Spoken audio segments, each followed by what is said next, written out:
Cleveland, Ohio, 1320 AM, 107.7 FM, WOBOradio.com, and available anytime on YouTube. It's time for the Everyday Ag Podcast. I'm your host, Patrick Twining.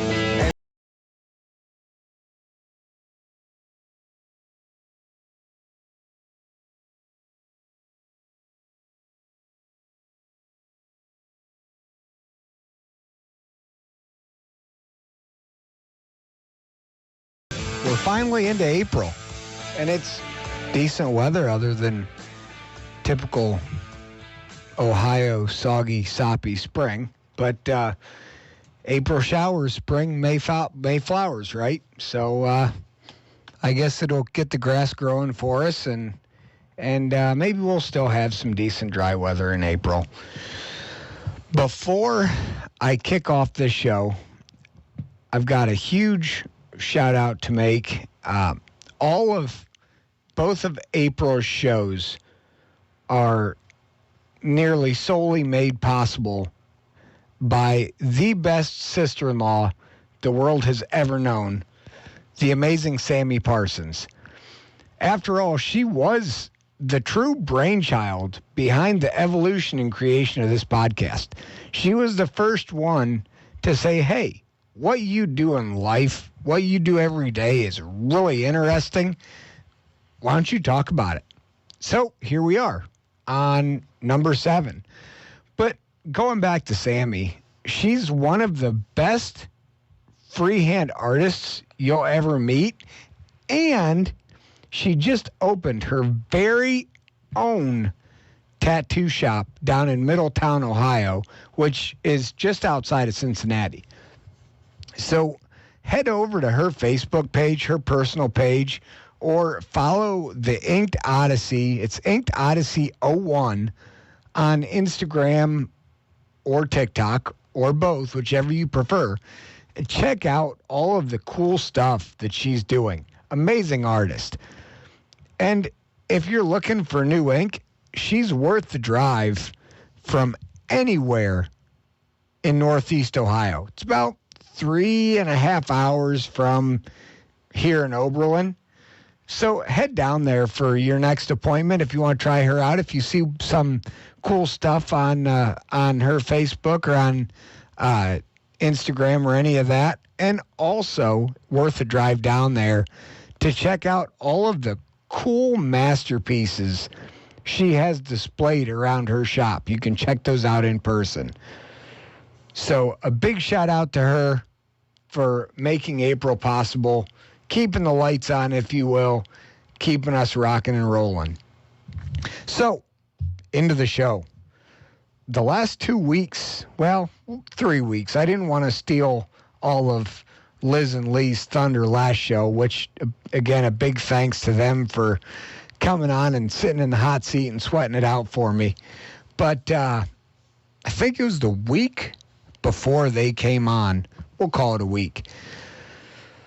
I got crazy, and there are now 2 yearling longhorn heifers on Griggs Road.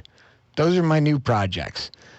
Wild, wild, wild, wild. Mainly just nervous. They're not used to people, and so I'm dead set that I'm going to not only get them used to people, but I'm going to give them 1.5 years, and hopefully they're actually tame. And I'm going to try to saddle break them. I want to ride those suckers around. I think it'd be fun. But mainly, they're going to put more lawn ornaments on the ground for me so I can sell those and make money off them. In the last 2 weeks, I helped a young man out who was going through a tough time and bought a couple pigs off of him. One that's going to be going into a freezer here soon, and the other one, which is a gilt or a female hog. My intentions were to turn her all into sausage until I saw her, and then realized, hey, we can get some pretty good cuts out of this old girl. We're going to keep her. And then M saw her. So now we are going to be embarking on the piglet industry and farrowing or having our own piglets on the farm. I'll help out with that. Being that I know AI, artificial insemination, with cows, I'm going to do my research and teach myself how to also breed Petunia, as she's now named.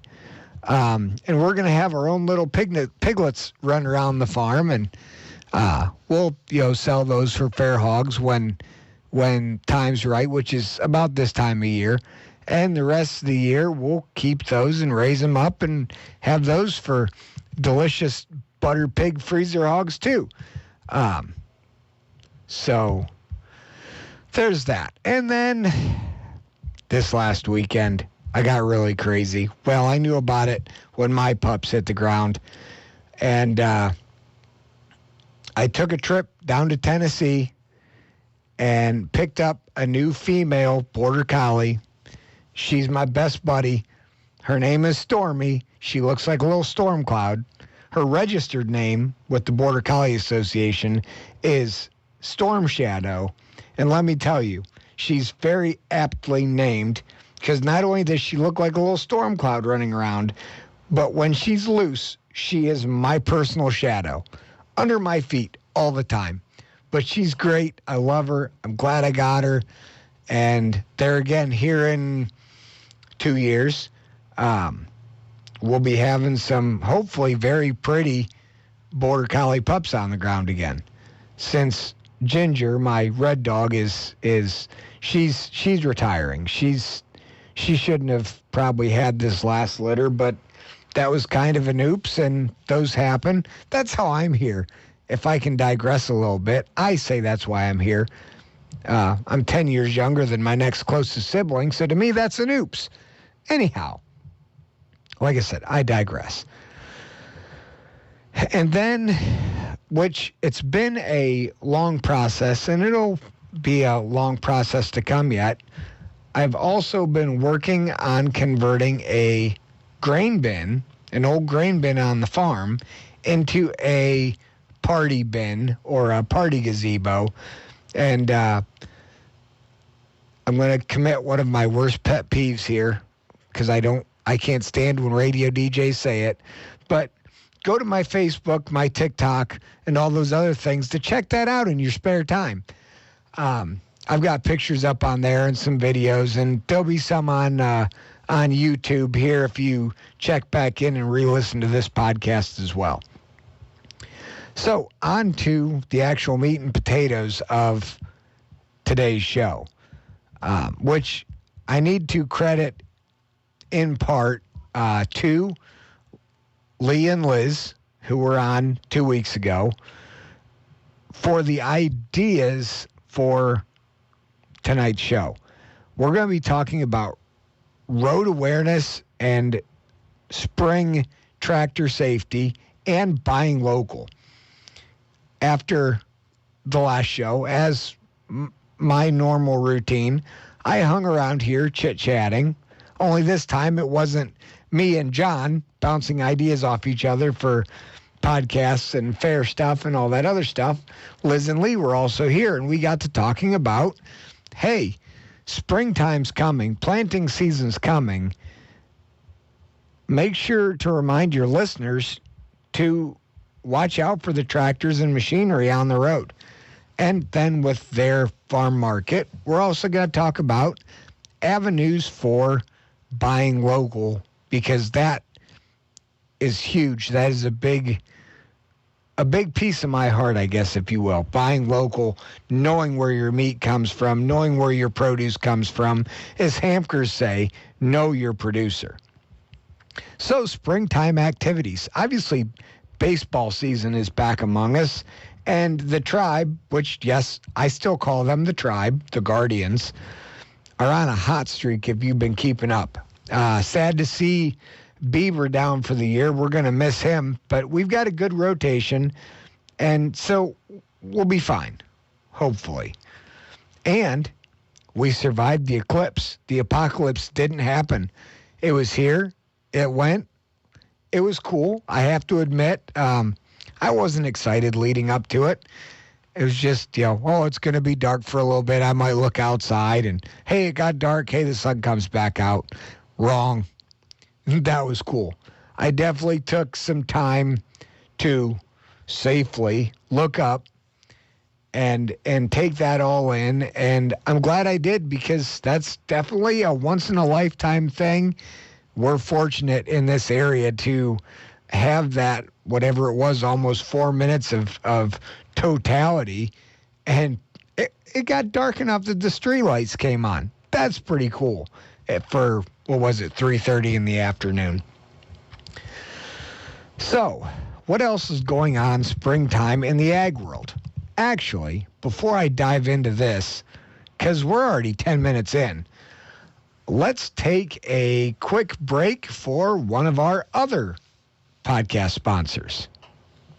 Brought to you in part by Keller Meats in Litchfield, just north of the Circle on State Route 83. They are your prime destination for all your locally sourced beef, pork, lamb, and goat custom processing, as well as a full retail counter. Go to kellermeats.com or visit them on Facebook for more information. All right. Nice little break there. So, it's springtime. What does that mean for your ag community? Well, if it ever dries out, we're going to be going gangbusters. And it's still early, so we still have time. No need to start worrying yet. But once it dries out, you're going to see a lot of fertilizer, lime, other aggregate put on the fields. You're going to see a lot of sprayers out with the pre-plant, pre-emerge burn downs, which, for those of you that don't know, that's where we apply herbicide onto the now barren ground to keep those early weeds from sprouting, and the early ones that either hung around through winter or mild winter or are already jumping up early, it kills those. Along with spraying, you're going to see a lot of spring tilling going on for those that do that. So deep ripping, breaking up the compaction from last year's harvest season, and maybe fertilizer application, manure application, if people still do that. There might also be some spring plowing going on, moldboard or chisel plow, just breaking that ground up for the people that still plant conventionally or have to till everything and go over the field a couple different times. For the rest of us, which we've adapted at home more because it's better for the environment, better for the soil, we no-till plant. So the seed goes in the planter, and the planter does all of the quick tilling, if you will, before the seed goes in the ground, then covers it back over. That'll all be happening, like I said, as soon as it gets dry, but really within the next month, you're going to see a lot of equipment on the roads. The big three-wheeled fertilizer tractors, if you will, machinery, the big, tall, skinny four-wheeled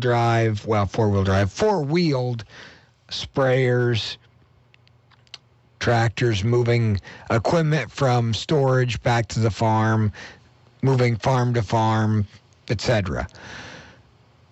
We're very large, a lot of us, very wide, and very slow. We can only go as fast as that machine will let us. And for most of that machinery, you're talking 15 to 20 mile an hour if you're lucky. And when you're pulling equipment, that slows you down even more if that doesn't track properly, or if it's just heavy and you're putting that tractor through a workload. So if you're oncoming, and I know most of you probably know these rules and tidbits, but for the listeners that don't, we're going to go through it, and maybe you've forgotten since October, November time, so we're going to remind you. If you're oncoming on a vehicle, on a back road or a narrow road, find a field drive, find a regular driveway, somewhere safe where you can either pull in or pull over and wait. That's your best bet, because we don't want to try to get off the road and get stuck in a ditch, and we don't want you getting stuck in a ditch, and we absolutely don't want to knock your mirror off, rip a door off, something crazy like that. And all of this stuff, at most, we're probably going to add 2 minutes to your drive. So just be patient. I know it's tough, but be patient. And if you're on a main road, you may also need to find a driveway or something where you can pull off or pull over. But most of our state roads now are wide enough and have enough berm. Just hug that ditch without, getting off the road and putting yourself in danger.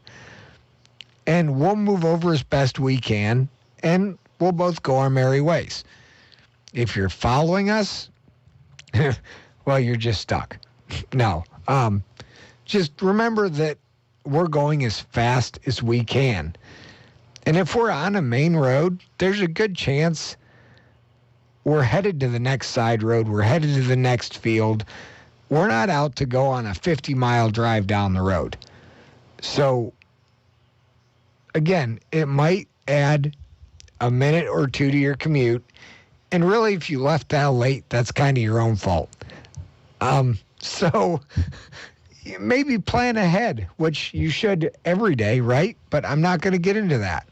But if you're on a main road, wait for a safe place to get around us, or even maybe take that next road and detour around. If it were me, I wouldn't take the detour, because chances are you're going to take the detour and you're going to get 2 miles, 1 mile out and 1 mile back, and that tractor is going to be coming down that road, and you're going to have to wait on them to go by. So just take your time, find a safe place to get around them, whatever you have to do. Remember that we all have families too. We want you to get home to your family. We want to get home to our families. And we're out here busting our butts to make sure that you have a meal. 3 square if you eat 3 meals a day, or 4, whatever, snacks, what have you. But that's our point. We're not out there to be a pain, to ruin your day. We're doing everything we can to keep our livelihood going, but to also keep you alive and eating and healthy, because even though you may think the grocery store made that broccoli or whatever, they didn't. It came from a field, even though there are some people that want to, chemically grow beef and all that great stuff. But no, we're not doing that. So, yeah, John's over here shuddering. He don't want to eat it either. I don't even want to try it. I don't want to think about it. So the other part of our show, buying local. And I'm talking your beef, your pork, your poultry, your fruits and vegetables, what have you, all of it. Pretty much everything that you're eating, you're consuming, most of what you're consuming, there's a good chance you can buy local. Obviously, we're not fortunate enough to, have orange trees and stuff like that, so we can't grow citrus up here. But that's the trade-off you get with living in Ohio. But if it's something that's grown locally up here, do your best to buy local. Know where your food's coming from. We've got people like the Merrills, Dostal Farms out near 20 and 511. The Daltons out just a little further west from them, out towards like Wakeman area. Locally, you've got Tompkins, Tomstead Farms on 303. There's a mess of them. And like I said before, as Hamkers always say, know your producer. Find somebody that aligns with your values, your lifestyle goals, whatever. Find somewhere that that you can drive by their farm and see the animals, see the veggies growing, see whatever. Now, obviously, not all places you're going to be able to see animals outside. Pigs, for instance, they're not pasture animals, so they're going to be confined. They're going to be in a barn. You're not going to see them. But especially like for us, for me, with my pigs, and most other animal producers, all you got to do is reach out, and there's a good chance that we'll set up a time for you to come out and we'll give you a tour. We'll let you know what we're doing. Let's take our last break real quick for Carlisle Creamery, since we're talking about local and knowing your producer. Have you heard about the creamy delight waiting for you at Carlisle Creamery? Introducing their small herd share program, bringing you the finest raw milk straight from the happiest pasture-raised cows north of Route 20. At Carlisle Creamery, the Hamkers believe in the purity of nature. Their cows graze on lush green pastures, producing milk rich in flavors and nutrients. Join their herd share and experience the goodness of farm-fresh, raw milk right in your own home. Get to know your producer and their cows personally and see firsthand where this wholesome product is being produced. Become a part of the Carlisle Creamery family today. Look them up on Facebook or email them at carlislecreamery@gmail.com. Taste the difference at Carlisle Creamery, where every sip tells a story of pure, wholesome goodness. And always remember, know your producer. There you go. I'm going to hammer it into your head. Know your producer. They said it best. Welcome back to the last 10 minutes of the Everyday Ag Podcast. So as we were talking about before that break, visiting farms. Most of us are open to giving you a tour, showing you what we're doing, talking to you about what you want out of whatever that product is. But